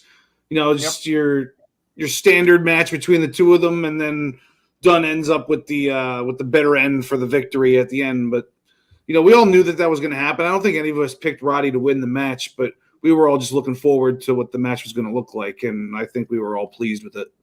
Yeah, 100% I was. Speaking of that feud and where that feud stemmed from, they did announce that the Dusty Rhodes Tag Team Classic it's coming back. It's usually I think they're making this kind of like a beginning of the year tradition now. That tournament will start on January 13th, which I believe is next week. So maybe we'll get the brackets tomorrow night. Not sure who the favorites, I guess you have to see the brackets first. No team really kind of sticks out that's head over heels better than the one. I would love to see Grizzled Young Veterans, and then we got Breezango, and then you got Killian Dane and Drake Maverick. Could be a fun story if they make it to the finals. Lucha House Party out of nowhere. Like, this is it's gonna be a fun tournament. I'm really looking forward to this, and I know Dusty's gonna be smiling as they use his name to go against his stunt in the ratings. Everrise rules. Yeah. And then with that tournament, the Undisputed Era former Dusty Cup tournament winners by hook or crook on that one. They weren't even in the tournament, and they won the thing. They will be represented by Adam Cole and Roderick Strong. That's Kyle O'Reilly. They're giving him his time and due as a singles competitor for now, and Bobby Fish is still injured. Grizzled Young Veterans and Breezango, they went at it. My two favorite tag teams in NXT. I love this match. Grizzled Young Veterans win with a ticket to Mayhem. Fandango leaping off the top of the fence by the entrance plate or the whatever that thing is. That was absolutely crazy. And then Everrise came out at the end, and then security was holding him back, and then security left. And everyone, where are you going? No, you're supposed to hold us back. Anyway, Everrise is getting more and more entertaining. I'm glad they're getting the TV time to shine. Those guys are funny. So good for them. Legado del Fantasma, their promo was interrupted by the Lucha House Party, and they had Lucha Warfare, which we'll get into, and it will leak over into New Year's Evil. I guess I kind of jumped the gun on that one. And kind of a really a sneaky important match between Bronson Reed and Isaiah Swerve Scott. Now, if you look at where these two are right now and where they are in the company, let's just call it, they're mid card, but on like the lower end of the mid card. Like they're still new. They were both in that breakout tournament. They haven't really kind of escalated up, and when they do, they kind of get knocked. Bronson Reed just came back. He has a lizard over his shoulder now, and then Isaiah Swerve Scott, he just kind of changed his character. It's big when you get a lizard over your shoulder. Isaiah Swerve Scott, he is in the midst of a gimmick change and a heel turn with a win over Jake Atlee. This was an important match as far as wins and losses go. And Bronson Reed got it done with Tsunami Splash. So that was big for Bronson Reed in a very important match. I'm watching that. Again, here we go. I don't know who's going to win this. I was very into that match. And then Martinez, she defeated In Action. So going into New Year's Evil, here are our standings, and our senior NXT correspondent got a 10-point lead over myself. We're 7 shows in. John DeConnie and Tyler Adelle and Ryan all in the 30-point range. I 48, John 58. So John Smith has a nice little stranglehold, rightly so. That is why he is the NXT guy on our show. The scoring system for NXT is the same as the other weekly shows. 5 points for the NXT title match, 3 points for any other titles, 1 point for non-title match. We do have an interpromotional match, which we'll get to in a second. That gets double the points, and it's an interesting match that gets doubled. The perfect pay-per-view bonus will remain at 5, even though a match got jumped up to 10. And that match actually is the Cruiserweight Championship. Like I said, Lucha House Party out of nowhere came into the challenge Legado del Fantasma and Lucha House Party got the win after a reverse Hurricane Rana by Lince Dorado. I spy a Jersey guy on that one. I believe he's from Camden, by way of Puerto Rico.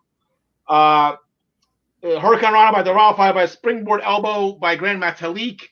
We're kind of thinking that they might meet up in the Dusty Rhodes Tag Team Classic in part of the bracket. But before we get there, Grand Metalik, again, this guy has just been shining. He had an Intercontinental Championship match against AJ Styles that he earned by winning a Fatal 4-Way.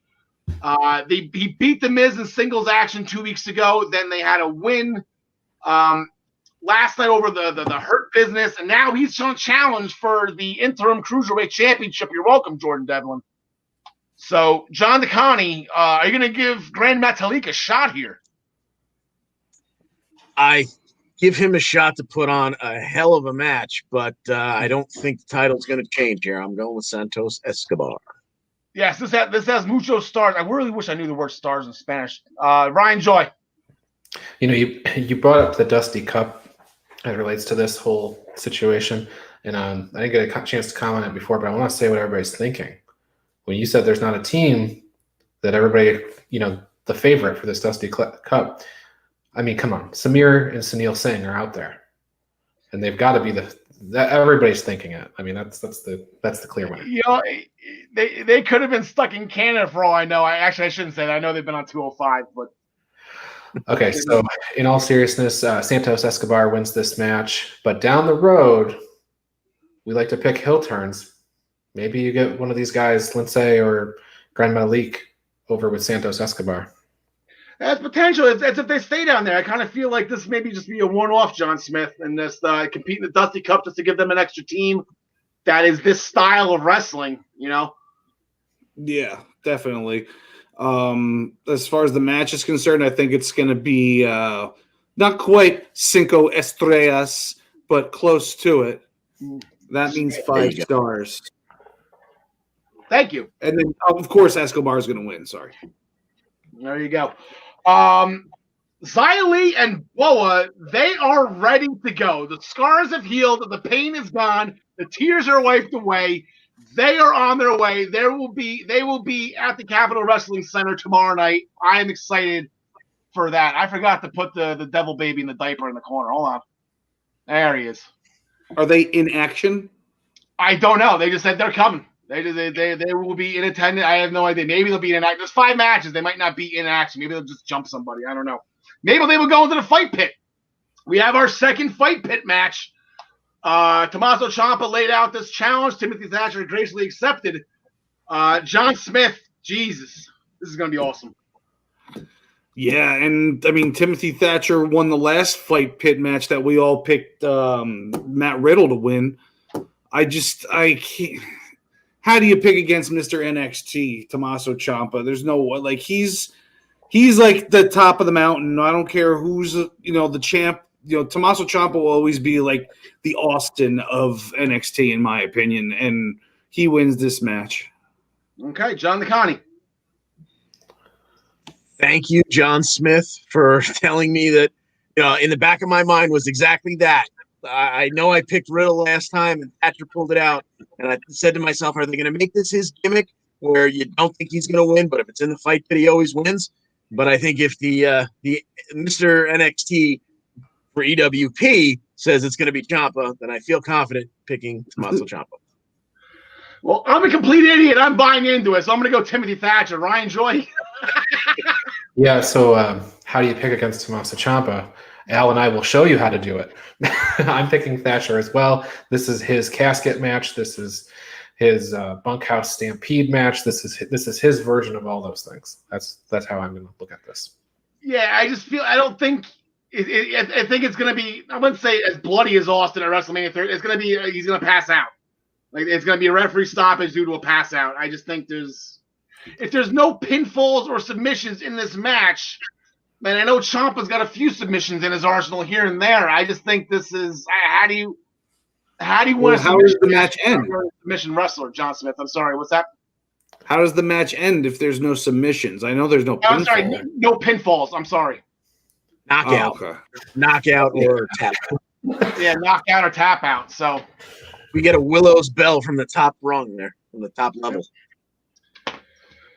Speaking of bleep shows, we have a last woman standing match. These two have been chomping at the bit.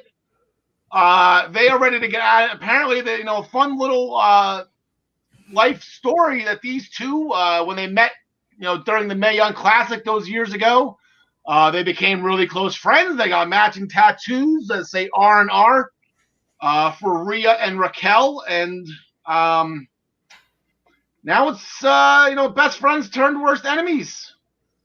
Brian Joy. Yeah, I think the R stands for Reina, but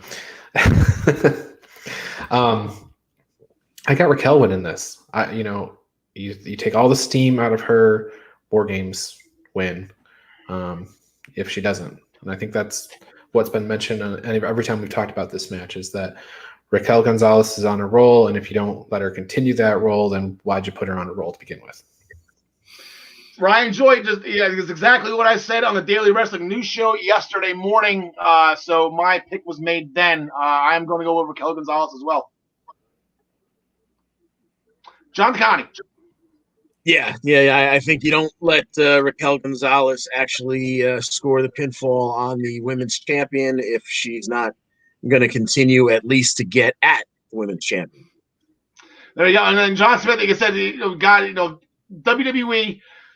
And Hunter's not as guilty of 50-50 booking in this, but Rhea got her the last time in that amazing match that main evented an NXT show right before War Games.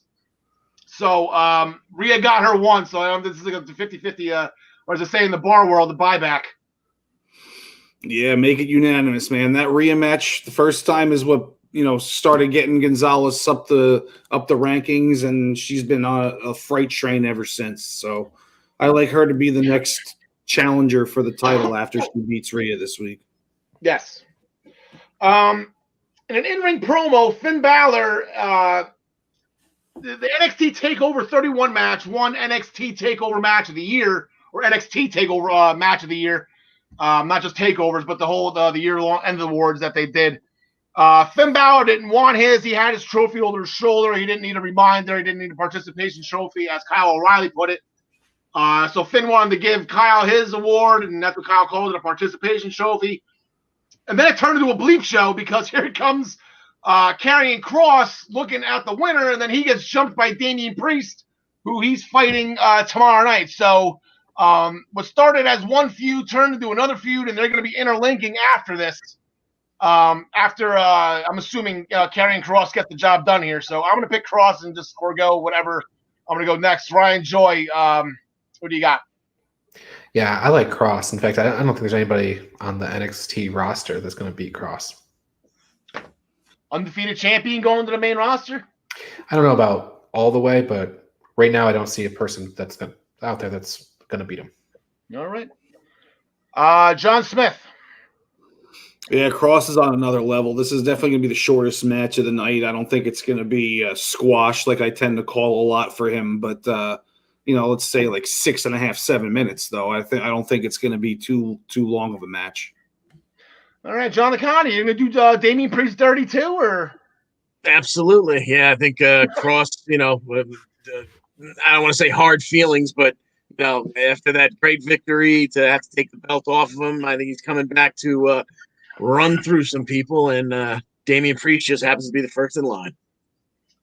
All right, and then, like I said, Karrion Kross came out. He wants the title back that he never lost. He was injured at the very tail end of his match with Keith Lee when he won the NXT Championship. That's how long ago that was, Keith Lee, right? But we have the Match of the Year 2020, Take 2, as Kyle O'Reilly of the Undisputed Era would challenge the Prince, Finn Balor.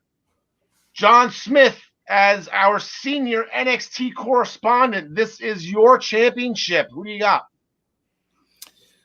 Pretty much the same sentiments as last time they went at each other at NXT 31. It's just, Balor's going to win. It's not time for him to drop it yet.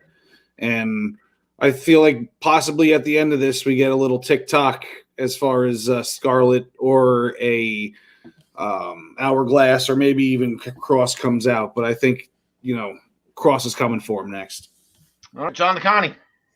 Yeah, I'm racking my brain trying to find a scenario or a reason why O'Reilly would win here. And I don't see a way where it makes sense. So Balor retains. Ryan? Yeah, I feel the same way. Perhaps I might find a spot in my heart where O'Reilly could win if I didn't think the belt was eventually going back to Cross in like kind of short order. So I don't think that it'll be a quick drop and then another drop. So Finn Balor. Yeah, and the funny thing is, Pete Dunne's going to be in the middle of this too. Pete Dunne, I think, will be the next. I think they're still going to hold off on Cross or possibly WrestleMania weekend if they do schedule a takeover at that time. Pete Dunne, it was in Finn Balor's face after he beat Roddy Strong, and Balor's just like get in line with the rest of them. Like, you know, that's just whatever. That's just Finn Balor, what he does. But Pete Dunne, that title is on his radar, and I think he will get a crack at Finn Balor before Karrion Kross eventually takes it from him. And then, you know, then he can circle right back to Karrion Kross and Pete Dunne and like, woo, Gary. Pedro just chimed in again with a question going back to Rhea Ripley and Raquel Gonzalez. Is this Rhea's last match before moving up to the main roster, John Smith? We've asked that question a lot in the past year, ever since she had the goings on with Charlotte Flair. I don't think it's time yet. I think she'll be on a couple more weeks and maybe she'll debut at the Rumble, but I don't think this is her last match. Okay, yeah, we'll definitely get into her because I'm sure she will be in the Royal Rumble discussion. We will be having a Royal Rumble special preview show the Saturday before on January 30th, as we do for all of the Big Four pay-per-views at 3 o'clock on all of the I-95 and Eastern Observer networks. So we're going to continue. We're going to go back. Oh, that's going to be it for New Year's Evil. We are going to put the EWP logo up top. We're going to go back. We're going to continue my favorite WrestleMania match countdown. All right, I missed it last week, but you know what? WrestleMania 34, when the Bludgeon Brothers won the tag team titles, that was a fun moment too. Not exactly on my top 30, but that WrestleMania as a whole, I thought was very good. And that match with the Usos and the New Day, along with the Bludgeon Brothers, that was a main reason for it. But there's another tag team championship match that is on my list. It is at number 13.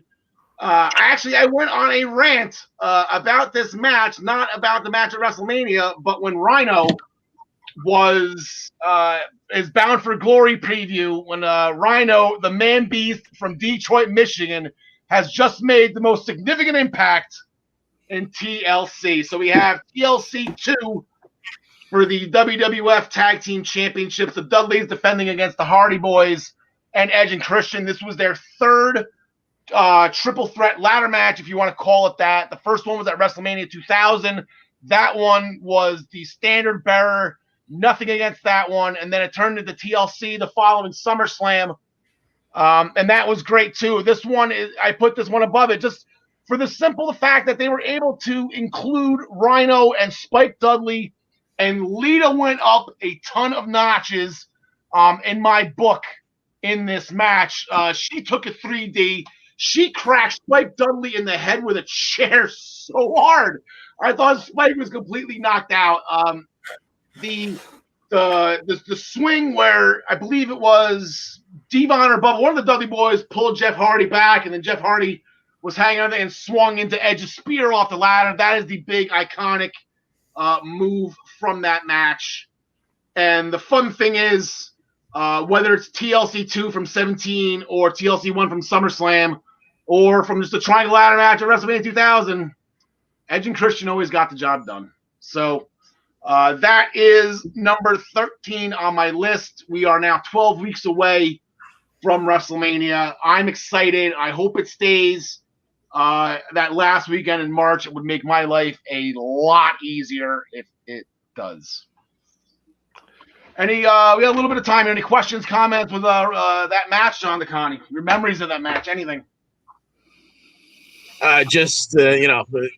You see it in every highlight package. That spear coming on and dangling from the belts and the spear. Fantastic pick. That was just an amazing match. All right, John Smith. I was just most happy that Rhino got the spotlight when all was said and done. Yeah, he was the huge thing. He took, so everyone had the person coming in, with the leader Spike, and Rhino took them out, and then he took out, I believe it was Matt Hardy and Bubba Ray Dudley, pushing them off a ladder to the outside through tables. So that was when Heyman flipped out. Ryan? Yeah, I think John DeConnie said it best. It's, everybody talks about their WrestleMania moment or this, that, and the other thing, but the real moment is when you can make one of those video packages that endears and for years and years and years, like that spear does. Yep. All right, so we are just going to just go over what's going on here on the Eastern Observer. First things first, as I mentioned at the beginning of the show, if you would like to win this Jim the Anvil Neidhart autographed picture courtesy of Sideline Sports and WWE memorabilia, all you have to do is go to this video on YouTube, on the I-95 Sports Network page on YouTube, or if you're on Facebook watching right now, you can definitely click. There should be a link attached to it to direct you to YouTube. Make sure you hit the subscribe button, RKO that notification bell, and comment on this video with the hashtag EWPAnvil. We'll be announcing a winner at 200 subscribers, so make sure you stay tuned for when we are announcing the winner. Also, as I mentioned on the beginning of the show, today is Doubleheader Tuesday, and right after this show at 8 o'clock, Joey Jarzenka, Ian Schreier, and Rob DeLuca ring in the new year with their NHL 2021 season preview on the Primetime Rundown. They will welcome the fourth period's Dennis Bernstein and Dave Pagnotta, as well as rotational fourth regular host Casey Bryant, to the show. Join them starting at 8 o'clock, and it all can be seen on the Eastern Observer and the I-95 Sports Network Zingo channel number 198. The Primetime Rundown, it returns this Friday with Joey, Ian, and Rob, as I mentioned their names earlier, at 6 p.m. on Friday. They will bring you the latest preview of the NFL's Super Wildcard Weekend. It's not just Wildcard Weekend anymore. It's Super because we have 6 games instead of 4. We have it's going to be a great weekend of football. I'm looking forward to it. They'll be welcoming Casey Bryant, Larry Patakowicz, and coverage begins tomorrow starting at 6 p.m. again on the Eastern Observer and the I-95 Zingo channel number 198. We'll be back. We're back with our pre-social media announcement for the Primetime Rundown interview series for our college sports fans out there, and for those pursuing a career in collegiate athletics. This interview may be the one for you. Join Ian Schreier on Monday, January 25th at 8 p.m. as he welcomes the COSIDA president, Sam Atkinson, for the show. For more information, please follow us on social media or log on to the easternobserver.com. Did you say Detective Sipowicz? Detective? Did I really? I don't think so. No. Somebody's last name sounded like Sipowicz. Oh, Patakowicz.